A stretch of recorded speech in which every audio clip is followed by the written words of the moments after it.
Hello, my queens and kings. Welcome back to Pharaoh Tarot. What we do here at Pharaoh Tarot is channel ancestral wisdom for contemporary times through tarot and oracle card readings. I'm Butterfly Williams, and I'll be serving up a tarot reading for the waning moon in Libra. How I like to do things here is to say a short traditional West African prayer to the ancestors, followed by a plunge into the moon wave reading. You can find out more details about the style of the reading in the description box below. Let's move on to the pile selection. Pile number 1 is represented by this red Buddha. Pile number 1 is the Temple of Heru, also known as the Temple of Horus, and this will be a guide to your ordinary waking reality for the upcoming moon cycle. That's basically the next 4 weeks. Pile number 2 is this golden statue of Isis. This represents the Temple of Auset, also known as the Temple of Isis. This represents the behind-the-scenes workings of the world of spirit. Pile number 3 is represented by this bronze statue of Saint Michael. This represents the Temple of Asar, or the Temple of Osiris, and this will give you practical guidance for the moonwave cycle. And then pile number 4 is this black Jaguar.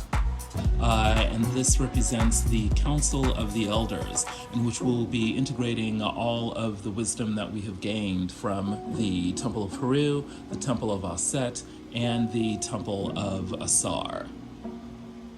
So, without further ado, let's plunge into the reading. Ome tutu, Ona tutu, Ile tutu, Tutu Egun. Dear ancestors, I hope you enjoy the glass of cool, clear, fresh water and the lit candle that I provided for you.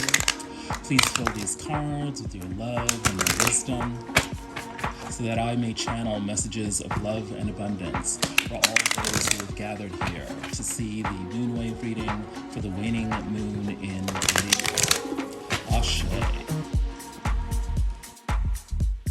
Hello, pile number 1. If you chose the red Buddha, you are in the right place. Welcome to the Temple of Heru. This is your guide to ordinary waking reality for the next month. Before we plunge into the matrix, let's discuss the waning moon in Libra. When we're dealing with a waning moon, we are talking about letting go. We're talking about releasing the things, the people, the places that no longer serve us, and preparing a space to bring in the people, things, and places that do serve us, that lead us to develop the capacity to bring in the highest good, not only for ourselves, but also for others. The other is especially important when we're dealing with the Libra energies, because the Libra energy is about relationship, it's about diplomacy, it's about politics to a certain extent, but it's also about beauty. There's something about being able to navigate, one's relationships in a way that is fulfilling for both you and the other, that is actually quite beautiful. Libra is very much the sign of harmony. It's the sign of fulfilling the highest potential of relationship. And when that fully manifests, life takes on a kind of shimmer of emotional fulfillment that is not only felt, but actually consciously recognized. And that's where the beauty comes in. When you're dealing with the Libra energy, you're dealing with the aesthetics of relationship. You're dealing with looking good as a result of, the inner beauty shining forth. It's an amazing energy to deal with, and of course it's the perfect counterpart to the opposite energy of Aries, which is a bit more aggressive, a bit more rough and tumble, a bit more self-centered, which is all well and good, but it's lovely to have the comfort and beauty of Libra along for the ride as well. So when you put the waning moon in Libra, you are talking about clearing out negative relationships, and you're also talking about welcoming in through diplomatic strategy the kinds of relationships that bring beauty and harmony to one's existence. The best way I can describe it is that it is the shimmering of inner beauty that is ignited by the power of deeply fulfilling relationships. And this is not an unconscious process because, with Libra, we're dealing with the mental energies. So it's about, recognizing consciously that these processes of relational beauty are actually manifesting. Woof! Okay, so that is your waning moon in Libra. And what is the overall energy for this moonwave cycle? Me, oh my, it is the Five of Brooms, the Five of Wands, competition, baby. So as beautiful as the Libra energy may be, there is an air of contentiousness. There is an air of, people jockeying for position and power and recognition. It's very much a group process, so it's not just, one person or two people. There are a bunch of people involved in this energy. We should remember that we're dealing with the waning moon here, so it's likely that this moonwave energy is about releasing negative fighting and bringing in, a peaceful, harmonious, resolution of what has gone on. What's at the heart of this situation? The star. Well, there we go. The ancestors are telling me that someone somewhere, or some group somewhere, is poised for stardom. The star energy comes after the tower energy. This is very much the the calm after the storm, in which one is able to reflect on what has gone on in the past, and come to a renewed attitude that heals the self and heals the other people involved in the situation. The star is the star. It is about looking above and beyond ordinary reality into the big picture relationship of how one fits into the grand scheme of things. There is a cool, calm, collected energy to this. And it's about recognizing the power of vulnerability. So the star is traditionally depicted as it is here, with a naked woman. This represents powers of receptivity, and knowing that by stripping naked, that is by becoming vulnerable, by actually, releasing or making known what is truly going on with oneself, you are opening yourself up to receive all kinds of different energies, but you've developed enough strength to know that you will be able to handle whatever comes your way. And again, tapping into the Libra energies, there is something that is deeply beautiful about this process. This is why everyone turns and looks at the star, because there is something beautiful about, and majestic even, about the ability of a person to engage in healing through revelation. So yes, healing, recognition, leveling up, looking at the big picture, all of these things are at the heart of the situation.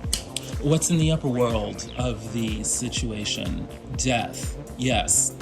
There is a final ending that is happening. Highly unlikely that this involves the actual death of anyone, although say that, the death of a loved one, can prompt a closing out process of, final goodbyes that ends up being spiritually healing. But this is more likely to just have to do with some kind of cycle that is coming to an absolute and final end here. The ancestors are telling me that there's actually something formal about this situation, meaning that it's not this is not something you're not aware of. It's also something that other people around you are aware of, and there actually may be, an actual recognized process that everyone is going through that enables the recognition of, the final end of something. So, certainly like, a graduation from school, or indeed, perhaps it could be an actual, funeral, for someone important to you, or, any kind of rite of passage, or any kind of, officially organized process is likely to be happening here, so that everyone is on the same page with, yes, we are needing to close out, a cycle here. And then in the lower world of the situation is the Hanged Man. It's very interesting to note that all three cards in the situation are major arcana cards. That means that the situation is divinely guided.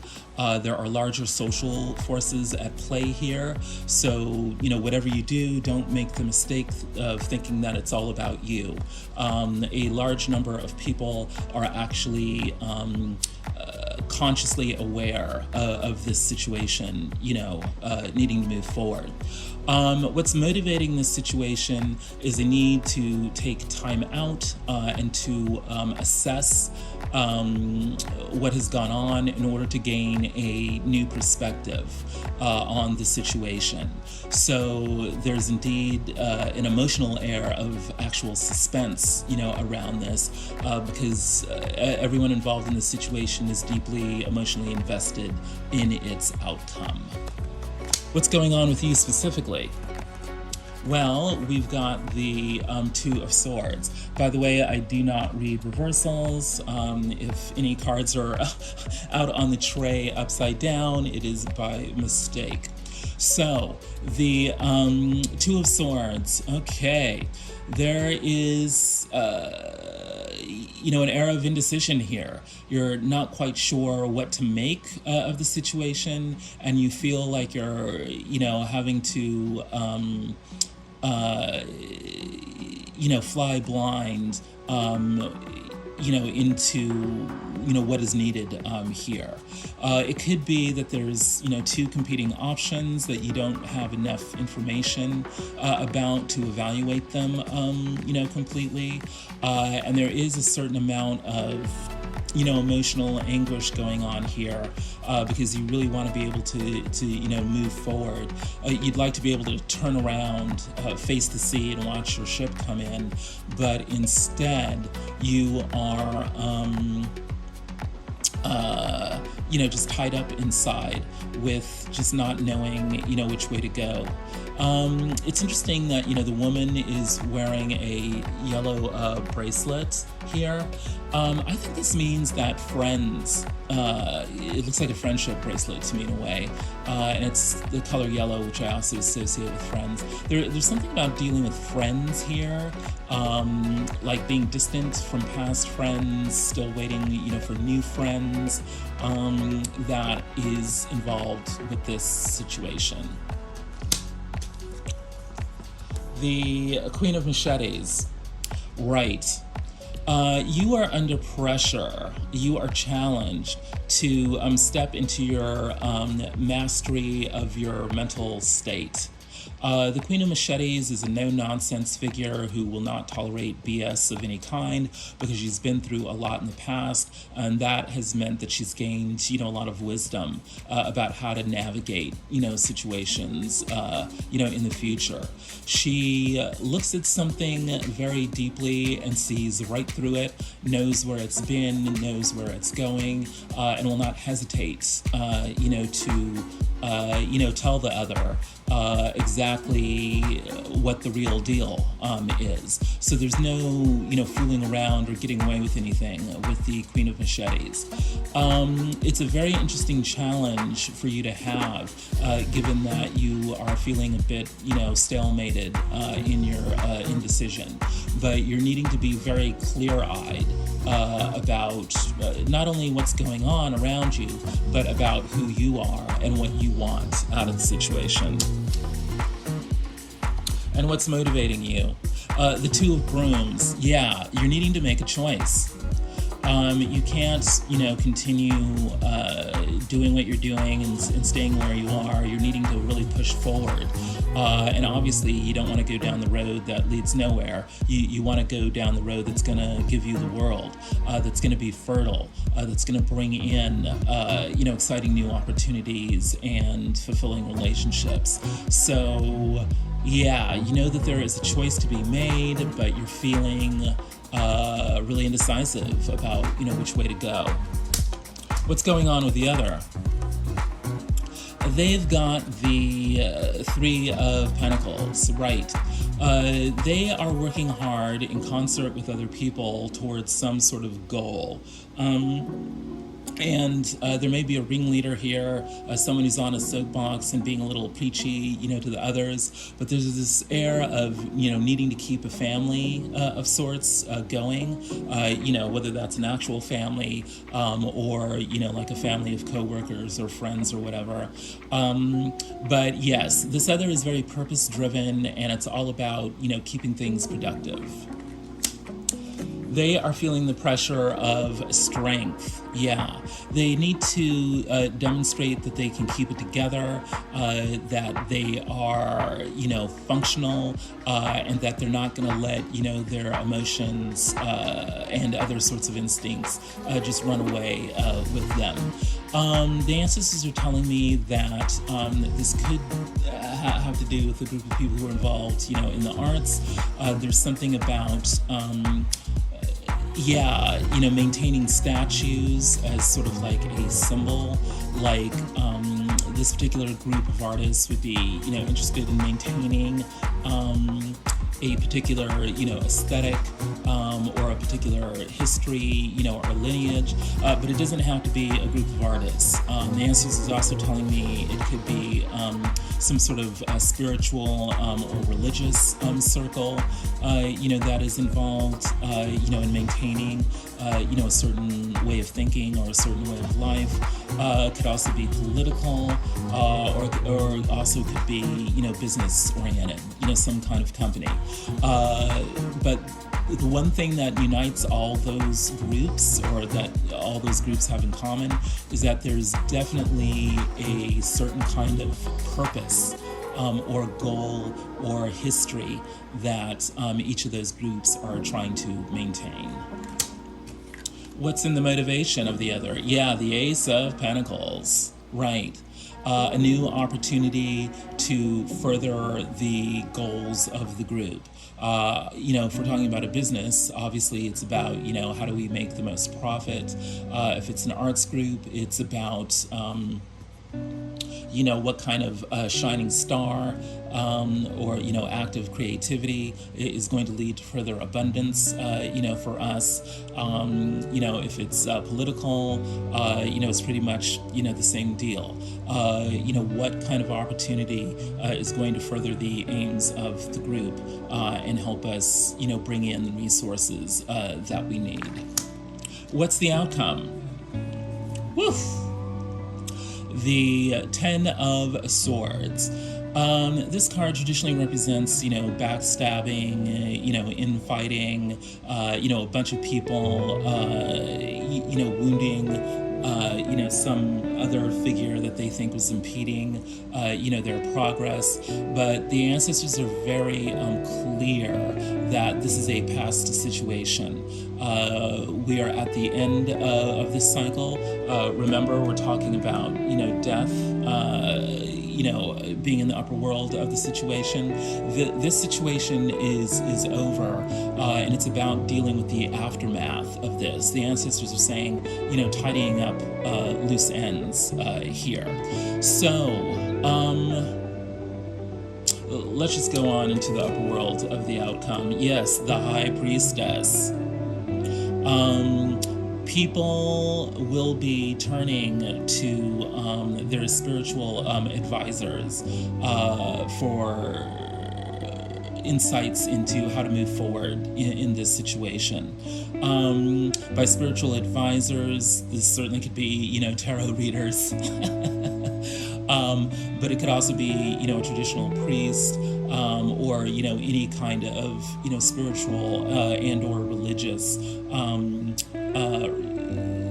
group or resource that allows people to, gain the emotional support they need, and also, divine insights about, what might be happening in the future, and how to bring about the best kind of results. But there is something about this outcome that is fated, is destined, that belongs to the world of spirit. And what's motivating the outcome? Yes, the King of Pentacles. There's a need here to, move into mastery of the material world, of knowing, what's what, when it comes to finances and various strategies, for abundance. It also has to do with one's possessions, whether it be a home, or a car or clothing. It's definitely about, leveling up, not only into actually attaining a certain kind of material status, but actually knowing what to do with one's possessions and knowing what to do, with that status. So, very interesting situation.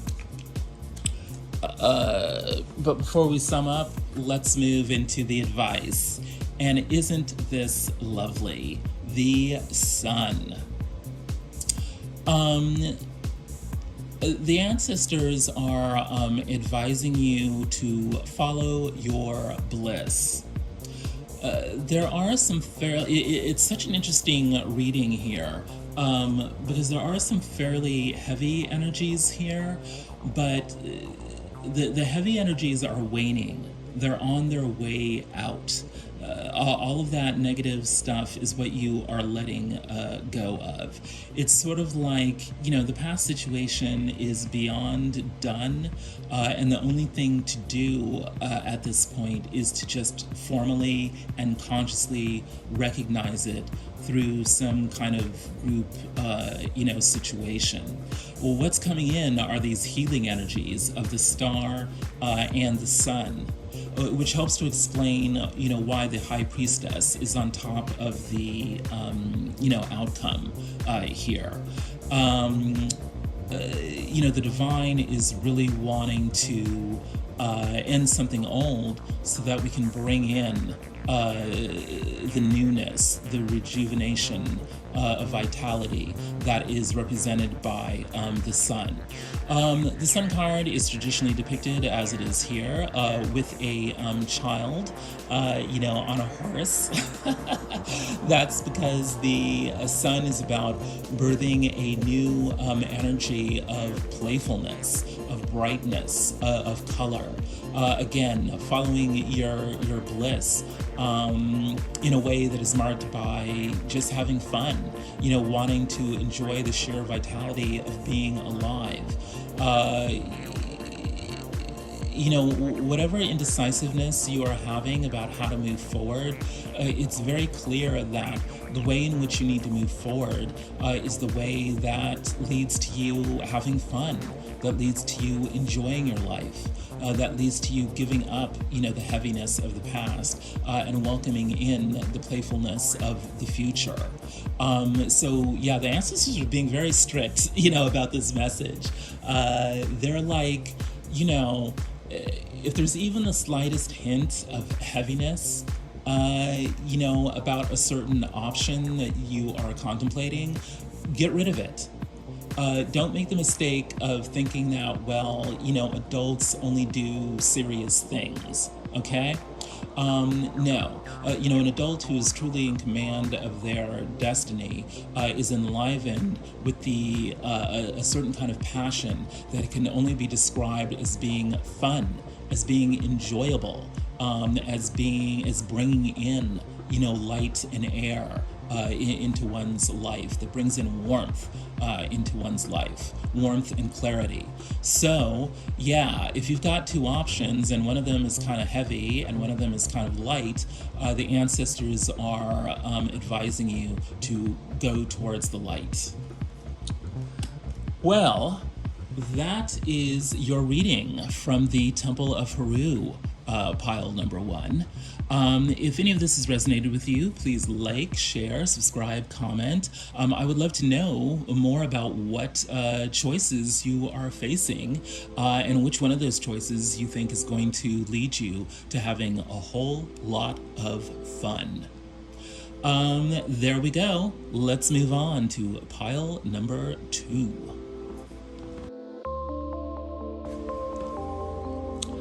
Hello, pile number 2. Welcome to the Temple of Auset, also known as the Temple of Isis. This is your behind-the-scenes guide to the workings of the world of spirit. At the heart of the situation is the 8 of Wands. Things are going to be happening very quickly here. Spirit has lost all patience. The ancestors have lost all patience. Which is so funny because very often the ancestors are telling us to slow it down, wait for divine timing and all that. But they've decided that the divine timing for things to be happening is basically yesterday. They want things happening on an accelerated pace. So, you will be noticing your life kind of enlivening and quickening. It may even be a little bit, overwhelming, at times, but that's just the way things are going to be going down. The ancestors are tired of the old energies. They're wanting to bring in the new energies. There's a lot of business to be conducted here. And it could be, businesses with, far off, or business with far off places. There's definitely, networks are involved, in this situation. And there's going to be lots of communication between people in, far off locations. The Hierophant is in the upper world of the situation. This is an energy of officialdom, of dealing with professionals who are highly trained and are wanting to move things in a certain direction. The Hierophant usually thinks in traditional ways, according to, the rules or the book, as it were. The ancestors are telling me that these kind of official people that you're dealing with, whether they're, religious, or academic or legal or, have to do with the world of medicine, these people are looking for new ideas. They're looking to go like in a different direction.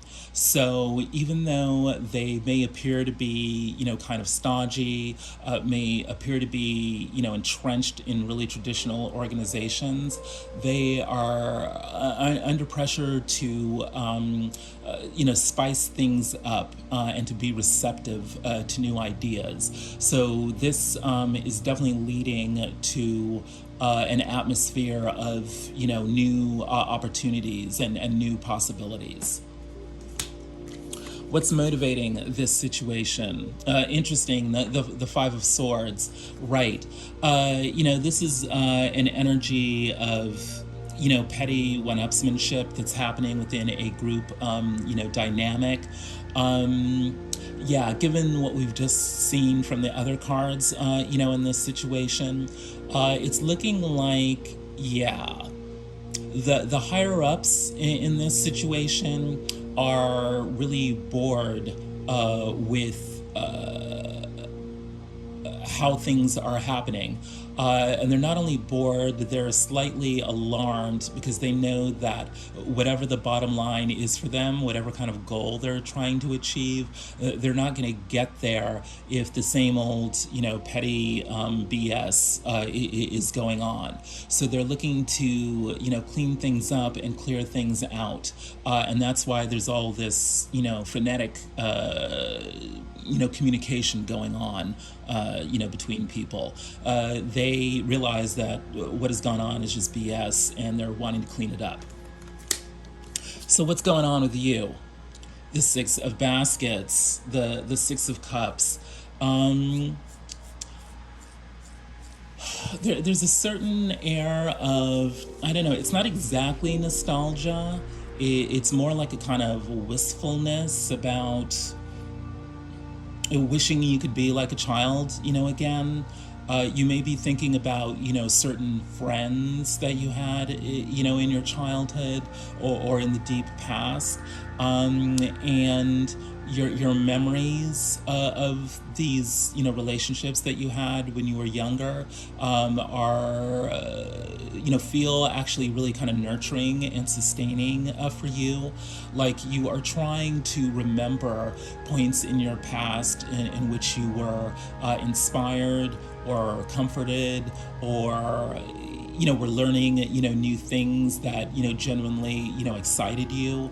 And there's very much sort of like an emotional tint to all of this. Like you're not, it's not like you're just recalling old childhood memories to find out information. You're recalling childhood memories because you kind of want to recapture in the presence certain ways that you felt, in the past. Now, the Six of Cups can also speak to, past lives, like, really going very deeply into, your cosmic childhood, as it were. So there tends to be, a mystical kind of flavor to these, memories that you are having. Like, sure, you're wanting to recover how good certain childhood relationships, made you feel, but there's something about the emotion of those past situations speaking to your destiny. Right.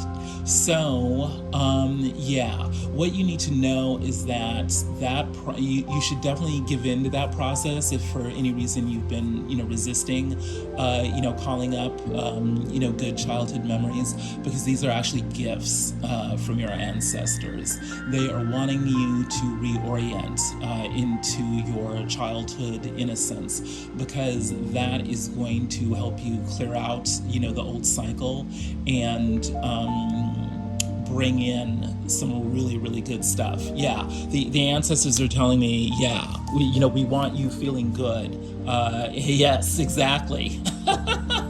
You've got the star, in the upper world here, right? They want you feeling like a star, baby. They want you to glimmer and to shine. They want you to aspire. They are directly challenging you with that. There were certain things that happened to you in your childhood that were happening for you that made you actually feel really good. Sure, there was probably lots of negative stuff that went down in the childhood too, but there were other things that went on which fulfilled you, which were absolute, clues to your destiny and to your life purpose. The ancestors are wanting you to remember those things, because that is what you should be pursuing now in your present. That's your North Star. Those happy childhood fulfilling moments. And then we've got the Conjurer. In this deck, this is the Magician. So yeah, you are motivated by magic, the kind of magic that leads to you accessing the resources that you need to make all your dreams come true, to manifest the vision that you actually began developing in your childhood. And then you know how life happens. Sometimes we become, pessimistic, and we lose sight of what we truly want. You're being motivated to step back into your childhood magic. What's going on with the other? The Mother of Coins, the Queen of Pentacles, right? You could be dealing, with people who have resources, and these people, may be, evaluating their relationship, with you, and these people are concerned about,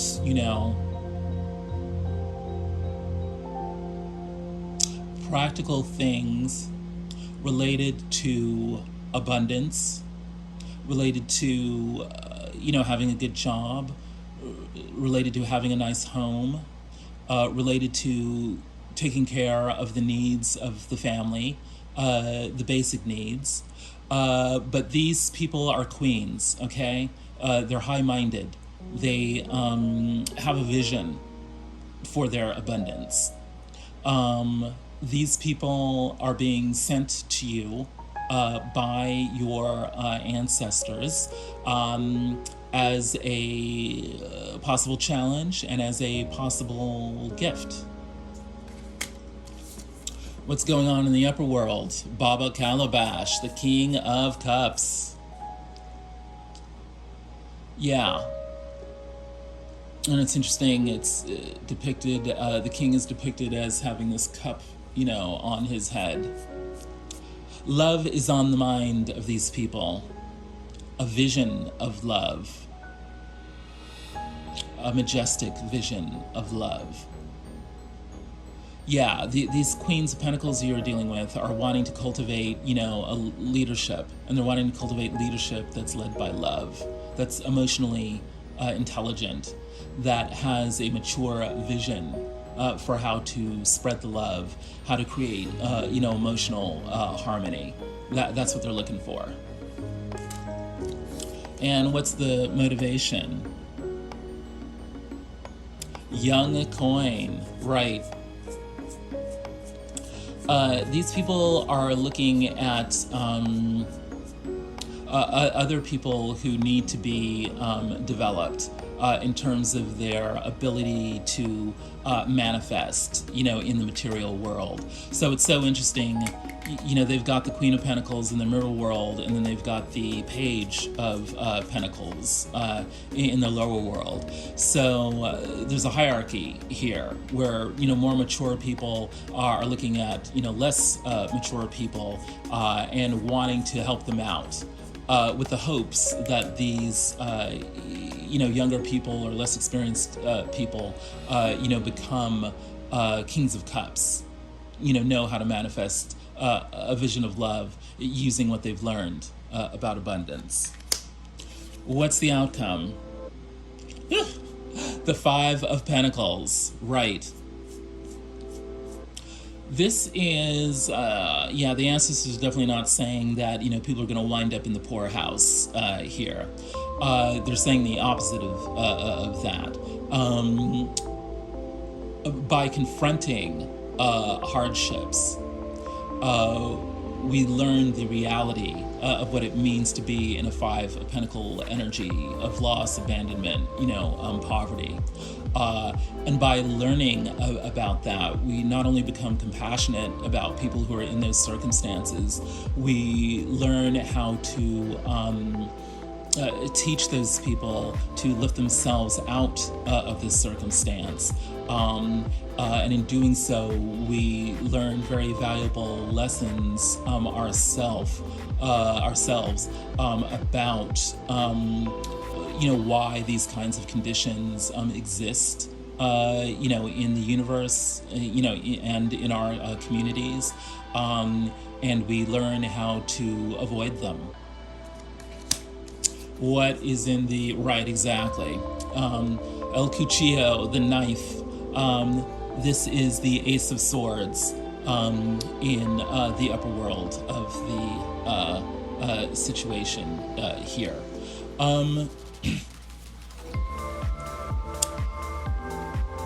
Right. The outcome is about developing new knowledge, a big vision, a deep experiential knowledge of how to deal with these hardship situations. So there is definitely the world of spirit is definitely sending a challenge to us in this moonwave cycle, but it's for the purpose of gaining the knowledge that allows us to cut out all the obstacles to our abundance, actually.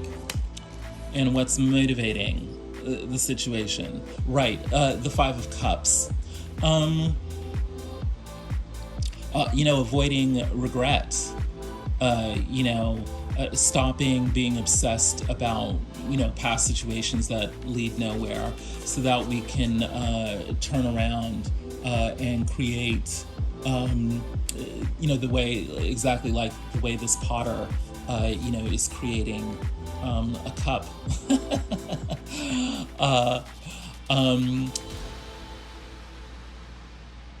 We have the power to support ourselves emotionally, and then to lend that support, to other people. And in doing so, we break the chain of being immiserated, in our own, past, regrets. Yeah, the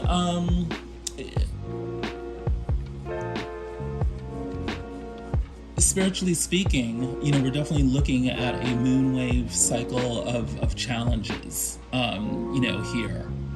But it's something that we can work through. There's very much this energy of, moving forward through, networking. Remembering, how our inner childhood, our past childhood experiences actually, inspired us with a certain dream, in the first place. And knowing that there are other people out there who are, evaluating, how to help us, so that we can move through, material challenges. That's what's going on with the world of spirit, according to the Temple of Auset. If any of this has resonated with you, please like, subscribe, share, and comment. I'd be very interested in hearing about what your challenges are, moving forward. Onward and upward to pile 3. Hello, pile 3. If you chose Saint Michael, you are in the right place. Welcome to the Temple of Asar. This will be your practical guidance for the next month. What's in the heart of the situation? The child. Yes, there is the possibility of newness coming into your life because of this situation. There could literally be a new child, or there could be some kind of new project. But there is definitely something here that represents an amazing opportunity, full of possibilities and vitality and new life. And it's bringing an air of playfulness, of, a sparked imagination to everyone involved. In the upper world of the situation is abandonment. Right. And it looks like, the ruins of some old city are here. Yes. It's, there's something in this situation where, and it's not just a personal situation, there's some kind of group situation. This abandoned city is making me think of, wow, there's a need for, urban renewal, in some way. So it really could be, a very large group of people that are somehow, implicated into this new situation that's trying to give, birth, to new possibilities. There's a challenge here of needing to, on the one hand, abandon old situations that are no longer, working, that just are not, providing the basic needs, of people. And on the other hand, there's a need to, rebuild, take a look at the old ruins and looking at, what can be salvaged from them, what can be incorporated from the past into, the future moving forward. What's motivating this situation? The Adinkra symbol is Akoma Ntwaso, extension of the heart, symbolizes understanding, agreement, trust, and partnership. Yeah.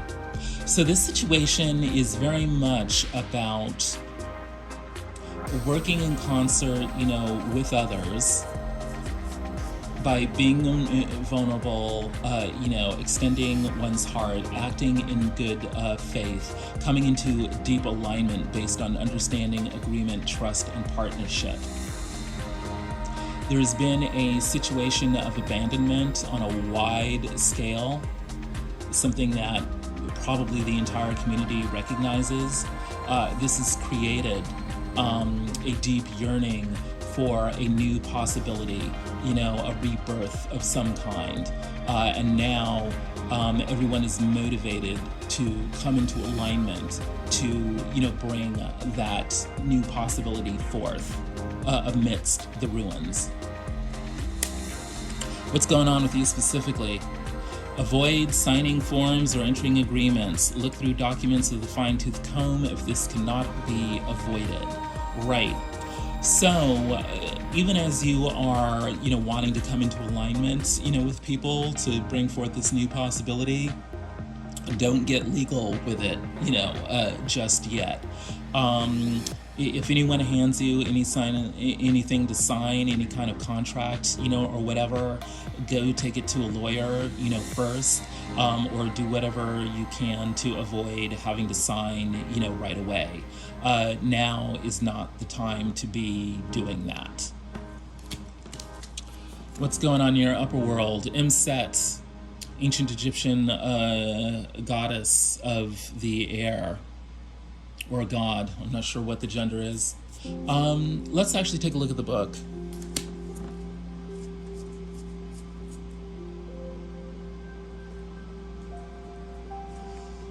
Okay, this is number 18, 1, 8, or even 9 could actually be of value to you moving forward. Imset. Imset is one of the 4 disciples or sons of Horus, and this Neteru or god ruled the vital canopic funerary jar that contained the liver of the mummy. With the face of a man, he signifies conscious choice in this life. Imset and the 3 other sons of Horus are also invoked in ceremonial magic, alchemy, and healing. Channeled message from Imset. I lead the 4 magic genii, for I am Imset, leader of the brethren. As I come from the west, I tell you to seek to make careful choices in life in accordance with the law of Ma'at, for those will influence the health of your body, your liver, and your eternal life. Basically, he is urging you to be extremely moral in whatever decision you make. Avoid too much alcohol and ask me to give you magical healing of your body and mind. Abundance. If you cease to worry and meditate more, you will achieve financial success. Love. Past negative influences are blocking a loving partner. Let go of the past to succeed in a current relationship. Right. So it's interesting that both of these correspond to the waning moon in terms of letting go of some past habit, like worry or obsessing about a past lover, and then urging you to create the room to bring in more meditation into your life, and to make room for a new love partner. What's motivating you this cycle? The spotted hyena is your power animal. Trust your intuition and instinct. Watch your surroundings and choose your words carefully. Right. So, watch what you say, to, other people. And, by speaking less and meditating more, you learn to come into alignment with your true self. You learn to really recognize, what that is. You begin to value your own intuitions and your own instincts, and you begin to appreciate them as reliable guides to your surroundings. What's going on with the other? Ready for love. You've been understandably guarded, scared of being hurt again, but you took the time to heal. Now you are ready to try love again. So, right, if you are out on the dating scene, or if you are sort of negotiating, a rough patch with, with your loved ones, you need to know that they are actually ready, open, and willing to give this thing another shot. To be vulnerable by creating room for new love or renewed love. That's their state of mind. What's in their upper world? The Nile, sacred archetypal element of water. Right. The emotions, an attitude of flowing, an attitude of emotional abundance that leads to cyclical renewal. The Nile is, infamous for inundating the Nile Valley, every year, bringing in waters rich with nutrients, rich with nurturing, that leads to renewed greenery, renewed vigor, renewed vitality, in the valley. And of course, the Nile empties out into the Mediterranean via, the network of rivers and streams called the Delta. So there's this sense of emptying out, of replenishing, and then emptying out.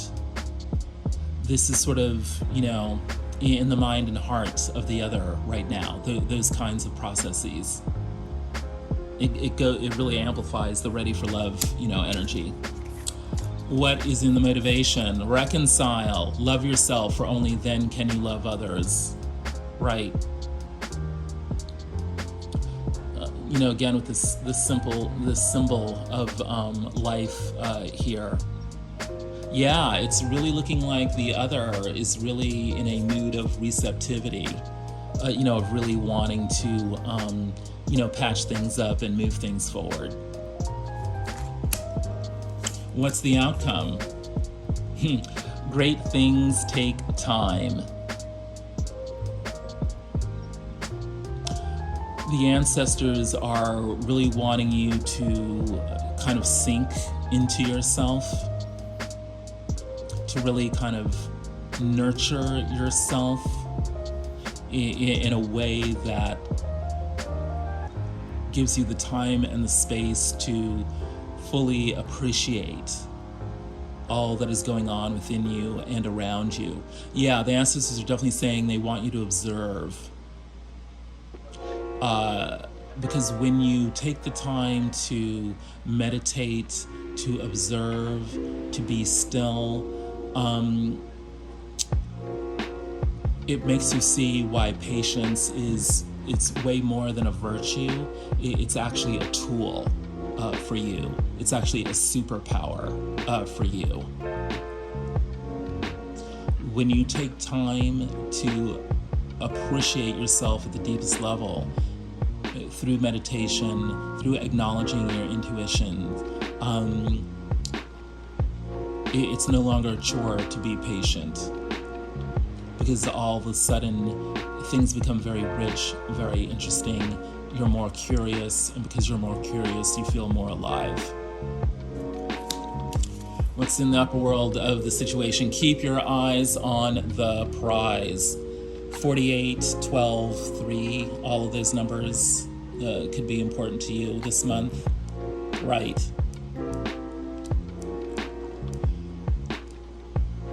When you have your eyes on the prize, then having to wait for it, you know, in some ways, yeah, that could be more frustrating, but actually, again, if you've deeply sunk, you know, into yourself, then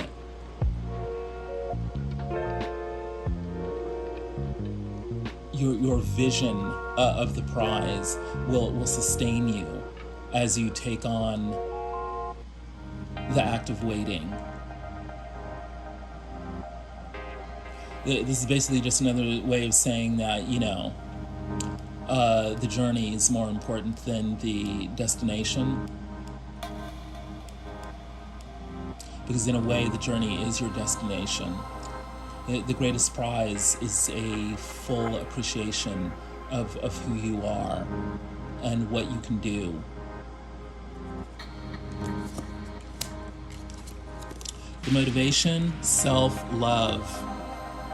Self-love is not egotistical. It shows you and others that you are worthwhile and deserve love in all its many forms. Right.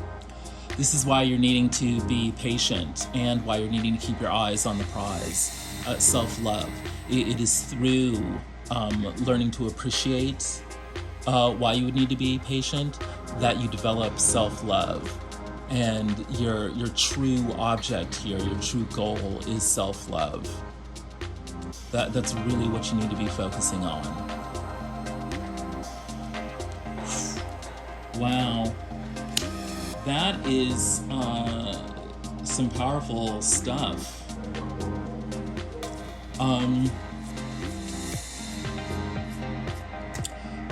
You know, wanting to give birth to the new, you know, but not rushing yourself by getting yourself locked into some contract that you'll, you know, regret later.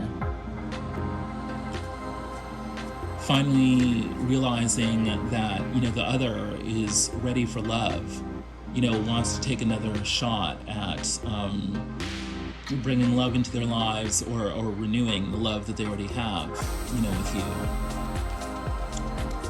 And all of this leading to so much appreciation for who you are, what you can do, what you have, that you don't mind waiting for things to properly align. And this is all a process of and leading to self-love. Wonderful, wonderful messages from the Temple of Asar. If any of this has resonated with you, please like, subscribe, share, comment. I would just love to know more about what challenges are manifesting for you as you're trying to bring forth this great new project into the world. Time to move on to pile number 4.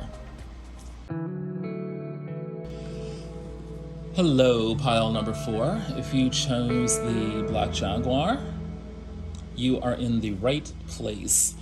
Welcome to the Council of Elders, where we are going to integrate all the wisdom that we've learned from the Temple of Heru, the Temple of Auset, and the Temple of Asar. Okay, so at the heart of the situation is the star. A process of healing, which allows us to be, vulnerable in a way that's publicly recognized. And there's a great deal of communication, often with people in very different, far-off places, about this healing. And it's all for the purposes of bringing some exciting new project into the world, which can literally be, a newborn, but it's more likely, to be, some kind of exciting new opportunity. What's the challenge in this situation? Clearing out the old stuff that would prevent, the successful new birth. There's an end of a cycle here that, a large group of people is recognizing, and there's a big push to just, end it all, right? And these people that you're dealing with in this situation are, people with organizational power. They're the officials. They could be, academics, lawyers, doctors, journalists, whatever. But these are established people who usually have, traditional ideas because they want to maintain their organizations. But they are now, they're looking at clearing out the old and bringing in the new. And why? Because there's been some sort of large-scale abandonment that has gone on that has metaphorically or even, literally left a city in ruins. And they're needing to rebuild, this situation.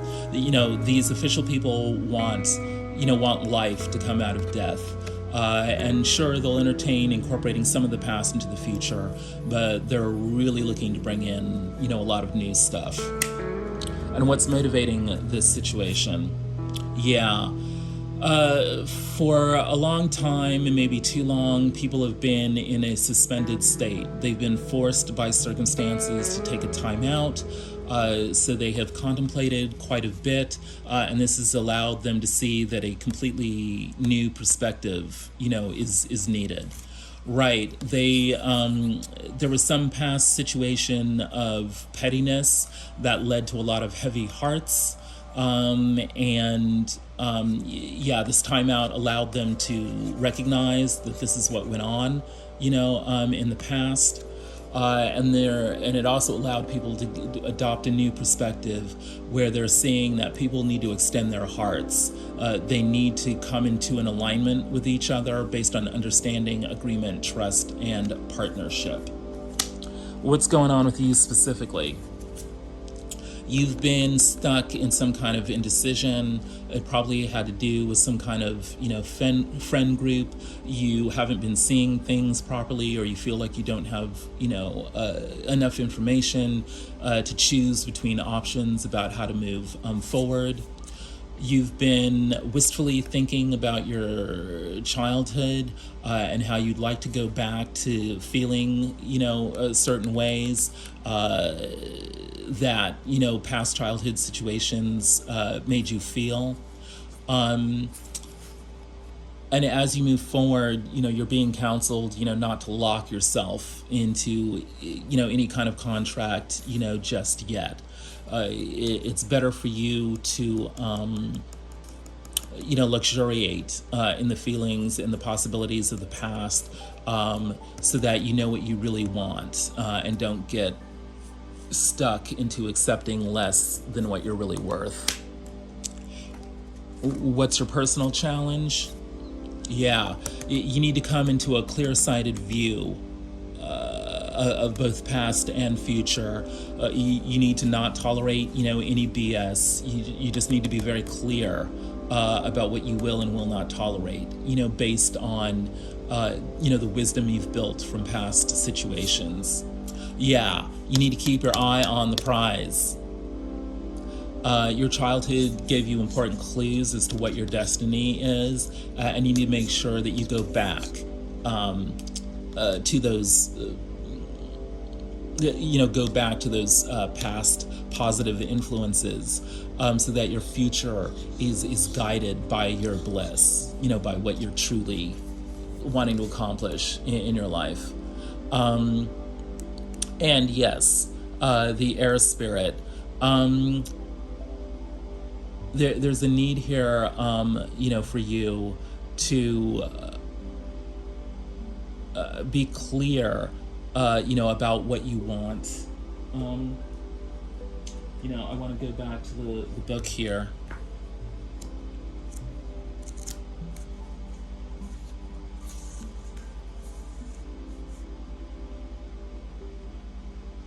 Yeah, you need to make careful choices in life in accordance with the law of Mott, for those will influence the health of your body, your liver, and your eternal life. Right. And you're wanting to cease worry and meditate more so that you can achieve financial success. And you're wanting to let go past negative influences because they might block a new love partner. You want to let go of the past in order to succeed in a new relationship. Right. Yeah, this Queen of Machetes has a sword to cut out the past BS, right? You want that new love, coming in, and you want financial success. So by letting go of past negative influences and meditating on a bright future, you can achieve what you want. You're motivated by, needing to make a choice. You don't want to go nowhere. You want to access the world. Right. You sense that you can gain access to all the resources you need if you believe, in the power of magic. And that magic is coming out of your own intuitions and instincts that will allow you to deal successfully with your surroundings. But a key thing is, watching what you say. What's going on with the other? Yeah, they're working in a team to move themselves forward in a positive direction. They have the air of wise women needing to make a choice about how to invest, their pentacles. And they're ready for love. They're wanting, new options or renewed options, within their, relationships. So there's definitely this productive, visionary,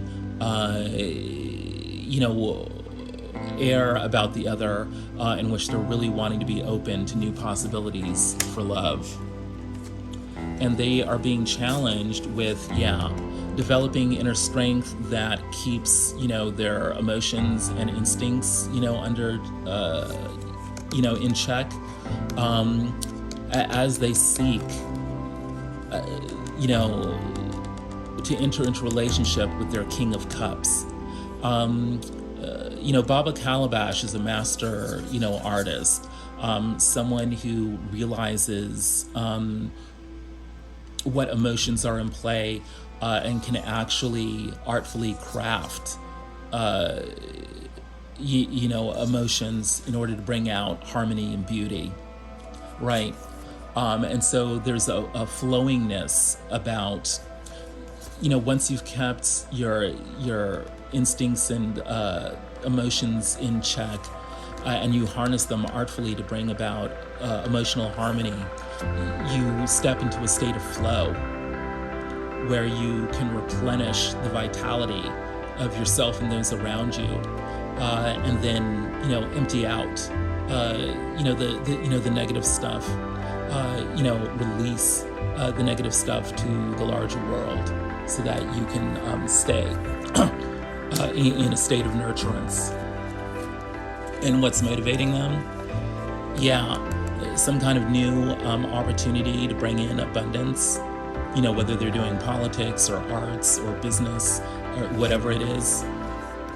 And they realize that bringing in this new opportunity has to do with nurturing.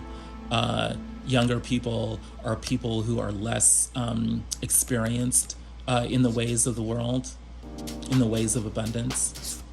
And there's something about bringing in the new opportunity, by nurturing less experienced people, that allows, a reconciliation to happen, that allows the other to not only love themselves, but share that love, with others. And the outcome, is getting to the end of the cycle. Sure, learning your lessons from all the rough stuff that went on in the past, but also coming to the recognition that that is the past. That negative situation is over. Learning the lessons of hardship, learning what causes, loss, abandonment, poverty, and therefore being able to put yourself in a position to transcend that and to teach others how to avoid it. And realizing that, rushing things reinforces negativity and abandonment. Learning to sink into oneself, to appreciate all that one has and all that one can do, not only takes time, but allows us to enjoy the time that we are taking. It's like out of these past negative situations, we come into a true appreciation of ourselves that allows us to see what a great gift having time is. And in the upper world of the situation, the challenge is, stepping into higher knowledge, taking a spiritual attitude towards all that has gone on. Allowing ourselves to fully appreciate that all is one, everything is interconnected, and therefore what we think and what we feel and what we say is very important, because it's like magic, it's like a spell. And the spell we're needing to cast right now is one that brings in new knowledge, a new way of thinking, that allows us to transcend the negativity of the past and bring in the good stuff. That's why we need to keep our eyes on the prize. Spiritually based knowledge is the prize. And what's motivating this outcome? Abundance, needing to step into a mastery of the material world, of knowing not only how to access opportunities, but how to give those opportunities, to others. This is what allows us to, step out of, an obsession, with regrets, of the past, and step into a future where we are molding, opportunities of love, to give to others. This woman is in English, in the back, but this man is working on this cup of love to give to her. And we realize that we have the power to give love to others when we recognize that we love ourselves, when we're working on loving ourselves, working so hard that we can't help but manifest love for ourselves and love for others. Self-love is not egotistical. It shows you and others that you are worthwhile and deserve love in all its many forms. that is the perfect way to set up the overall energies for this waning moon in Libra. Self-love is the key to transcending these past situations of competition, one-upmanship, jockeying for power, which leaves everyone just exhausted. Self-love is the key to following our bliss that leads us away, from this and leads us into, these new opportunities, that leads us into rebirth and renewal and joyful innocence and playful magic. Remember, we had the child at the heart of the situation? Well, the child is your inner child, your inner bliss. This is why you're wistfully thinking about your childhood, because you're wanting to recover this state where you knew what you wanted and were not at all anxious about getting it, because you knew that you already had it inside. So, if you're tired of all this BS competition, just get in touch with your inner child and follow your bliss. That will lead you to the sun. And that is what the elders have to say to you for the waning moon in Libra. Yeah, you're letting go old, competitive group, dynamics in favor of stepping into partnership with your playful inner child. That, my queens and kings, is what the Council of Elders have to say to you for the waning moon in Libra. If any of this has resonated with you, please like, subscribe, share, comment. I would love to learn more about how you are dancing with your inner child. Thank you so much for spending time with Pharaoh Tarot. I'm so grateful that you have, invested your time with us for the waning moon in Libra. The ancestors have spoken.